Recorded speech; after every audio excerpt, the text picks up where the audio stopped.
Ce dimanche, nous entendons ce très bel évangile qu'on appelle l'évangile du bon samaritain, qui est très connu, très beau. Et en lisant cet évangile, j'ai pensé tout de suite à l'année de la miséricorde. Vous savez que le pape François a proposé à toute l'Église de vivre une année centrée sur la miséricorde et pendant 1 an, recevoir la miséricorde, donner la miséricorde. Et il y a même un logo qui a été fait pour cette année. Et pour le symbole de cette année, c'est justement le bon samaritain qui prend sur ses épaules l'homme blessé, presque mort, et qui le porte pour le soigner. Alors cet évangile est comme on pourrait dire le symbole ou l'emblème de l'année de la miséricorde. En regardant ce logo, je me suis dit c'est étonnant parce que le bon samaritain qui porte l'homme blessé, finalement, ont presque le même visage. Et un peu le visage de Jésus. Si bien qu'on ne sait pas bien si c'est Jésus qui porte l'homme blessé sur son dos, ou si on pourrait dire c'est nous qui portons l'homme blessé qui ressemble à Jésus. Et c'est un peu les deux interprétations de la parabole. Alors je voulais prendre ces deux interprétations comme les deux parties de mon homélie. Première partie, recevoir la miséricorde du Père qui m'est donnée par Jésus. Alors là, c'est voir dans l'homme qui descend de Jérusalem, Adam, c'est-à-dire chacun de nous. Jérusalem, c'est l'interprétation de Saint Augustin. Saint Augustin, il dit l'homme qui quitte Jérusalem, c'est Adam qui quitte le paradis. Il quitte la Jérusalem céleste et il descend sur la route de Jéricho, qui est descendre vers la terre marquée par le péché. Et en chemin, il est blessé. Comme chacun d'entre nous, on est blessé par le péché, on est blessé par les autres, on est blessé par notre propre péché. Et du coup, on est comme mort. Saint Augustin, il dit les péchés tuent l'âme. Alors c'est comme si on était comme mort au bord du chemin. Et puis le prêtre et le lévite qui passent sans s'arrêter, il dit c'est comme le symbole de l'Ancien Testament qui était incapable de redonner la vie. Jusqu'au moment où le Samaritain arrive, le bon Samaritain qui est Jésus lui-même, qui se penche sur l'humanité blessée, qui s'arrête, qui est saisi de pitié, qui vient panser nos plaies, qui nous prend sur ses épaules et qui nous amène jusqu'à l'hôtellerie. Et l'hôtellerie, c'est le symbole de l'Église. Il nous dépose à l'Église qui va prendre soin de nous, nous refaire grandir. Et puis, on nous dit qu'il reviendra à la fin des temps. Voilà. Alors tous nous sommes blessés, tous nous sommes en fait représentés dans cet homme qui est laissé à demi-mort au bord du chemin. On est comme sans force, on est comme parfois découragé, on est comme tenté aussi par le mal. Alors voilà, comme je le disais, Jésus se penche sur nous, nous amène à l'église. Le pape François il disait l'église doit être comme un hôpital de campagne après la bataille. C'est exactement cette idée-là. Vous voyez, l'église est pour nous un lieu de consolation, de guérison, où on reprend force. La messe c'est ça, le lieu où on reprend la force. La confession aussi c'est ça, c'est le lieu où on est guéri, où notre âme est guérie. C'est un sacrement de la guérison spirituelle. Voilà, alors la première chose que nous dit cette parabole, la première attitude, c'est du coup recevoir la miséricorde du Père manifestée dans Jésus-Christ. Chacun d'entre nous, on est invité à recevoir cette miséricorde. Ça veut dire ouvrir notre cœur, présenter au Seigneur nos souffrances, nos blessures, demander à Jésus de venir nous guérir.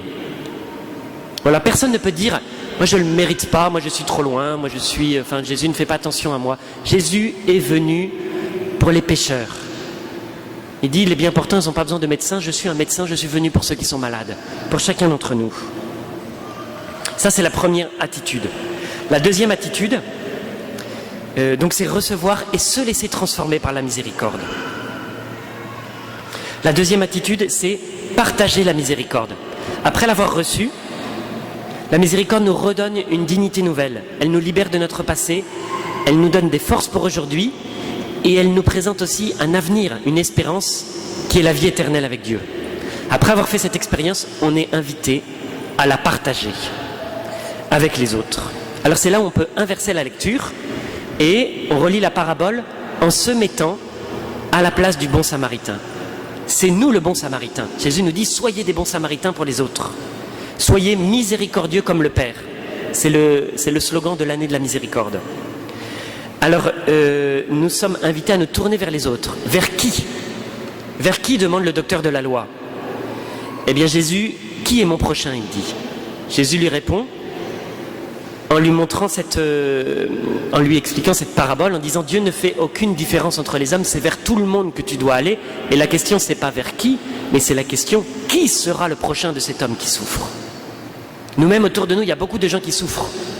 Nos voisins, nos amis, des membres de notre famille. Et la question que Jésus nous adresse, c'est qui sera le prochain de ces gens qui ont besoin de la miséricorde du Père? Qui va leur porter la miséricorde? Alors c'est chacun d'entre nous, on est invité à le faire, à devenir un bon samaritain pour les autres. C'est comme si Jésus nous disait, veux-tu te faire le prochain de la personne qui est blessée et que tu croises, qui est pas très loin de toi? Qu'est-ce que ça veut dire être le bon samaritain? Ça veut dire, on voit dans la parabole 3 étapes. Première étape, voir les autres qui ont besoin de nous. Il le vit et fut saisi de compassion. Voir et être touché. Les autres y voient, mais ils ont le cœur fermé, alors ils passent. Jésus nous invite à voir et à se laisser toucher, être attentif, être sensible. Parmi nous, il y en a qui sont spontanément très sensibles à la détresse des autres.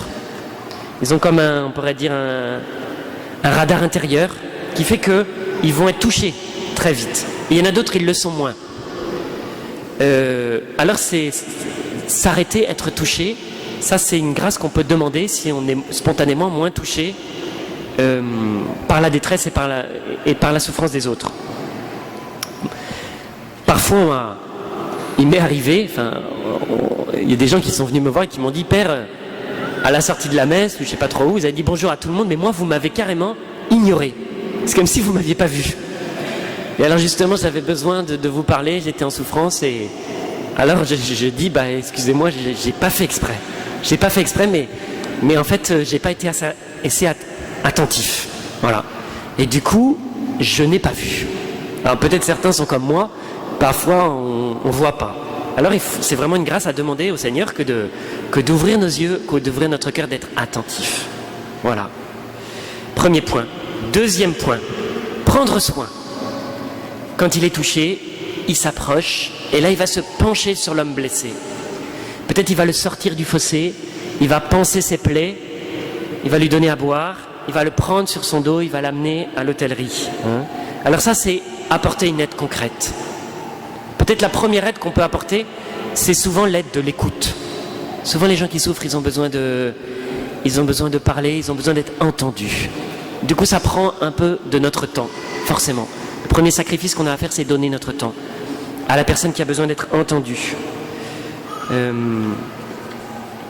Et puis, voilà, écoutez, souvent la personne qui est blessée ou la situation arrive au mauvais moment, vous voyez. C'est justement au moment où on est pressé, c'est justement au moment que ça se présente. Du coup, il y a toujours cette difficulté de se dire, qu'est-ce que je dois faire? Voilà. Ça, c'est la deuxième étape. Prendre soin, s'arrêter, prendre de son temps, écouter, apporter une aide concrète qu'on peut apporter. On ne peut pas tout faire, on ne peut pas tout faire. Mais on peut faire quelque chose. C'est ça que le Seigneur nous demande de faire. Troisième étape, qui est importante, confier à quelqu'un d'autre. On voit que ce bon samaritain, il ne va pas passer tout son temps auprès de l'homme malade. Peut-être il ne peut pas. Ou même c'est même pas bon. Parce que parfois, quand on aide quelqu'un, il peut se créer un lien de dépendance qui fait que on reste l'un avec l'autre et alors c'est bon d'ouvrir la relation. Du coup, la troisième étape, c'est confier à quelqu'un d'autre, apporter à l'hôtellerie, qui est l'église, présenter à d'autres personnes, demander peut-être de l'aide à des gens qui sont plus formés sur des points spéciaux pour que la personne, elle soit aidée. L'idée, c'est d'éviter la fusion entre le bon samaritain et l'homme blessé, ou l'appropriation. Voilà, c'est moi qui me charge de cette personne et personne d'autre. Parfois, quand j'aide quelqu'un, c'est intéressant de voir qu'est-ce qui se passe dans mon cœur si d'autres personnes se mettent à l'aider. Parfois, je sens comme une frustration, une pointe de jalousie. Je me dis, mais non, c'est moi qui dois le faire. Eh ben non, c'est bon que d'autres s'en chargent aussi. Et si je sens une pointe de jalousie, c'est que j'ai besoin un peu de me désapproprier. Du coup, de faire attention à ne pas être trop possessif avec la personne que j'aide. Voilà. Ça, c'était la troisième étape. Voir, être attentif, être touché, prendre soin, confier à d'autres. Voilà. C'est important aussi d'équilibrer entre recevoir la miséricorde, partager la miséricorde. Souvent, il y a une attitude qui est plus facile. Parfois, c'est plus facile de recevoir pour nous. Ça veut dire on va demander de l'aide, on va dire pourquoi il n'y a personne qui m'aide. La question alors que le Seigneur nous pose, c'est qu'est-ce que tu fais toi pour les autres? Tu peux faire quelque chose. Parfois, c'est plus facile de donner. On est plutôt spontanément ceux qui donnent, ceux qui font attention. Et la question que le Seigneur nous adresse alors, c'est et toi? Est-ce que tu n'as pas aussi besoin de recevoir ma miséricorde, de te laisser aider? C'est pas facile non plus de se laisser aider. Du coup, équilibrer, recevoir et partager. Voilà. Alors, on peut demander cette grâce au Seigneur en cette année de la miséricorde, tout spécialement. Si vous voulez, vous pouvez vous joindre dans votre cœur à ma prière que je vais faire maintenant. Seigneur Jésus, merci pour ta miséricorde, merci pour le soin infini que tu as pris de chacun de nous. Merci pour la miséricorde que tu as exercée envers moi, en mourant sur la croix pour me sauver. Seigneur, donne-moi d'ouvrir mon cœur, de la recevoir aujourd'hui, de me laisser aimer par cet amour qui pardonne, qui console, qui fait grandir. Seigneur, je suis tellement reconnaissant pour tout ce que tu as fait pour moi. Seigneur, donne-moi aussi la grâce d'apprendre à partager cette miséricorde, de me tourner vers les autres, de pas seulement recevoir, mais aussi de donner, de partager, de voir, d'être touché par ceux qui ont besoin d'aide. Aide-moi à savoir m'arrêter, à prendre soin des autres, ce que je peux apporter, à les écouter, et puis à savoir aussi les confier, les donner à d'autres, ouvrir la relation, pour qu'ils puissent à leur tour grandir et partager la miséricorde. Amen.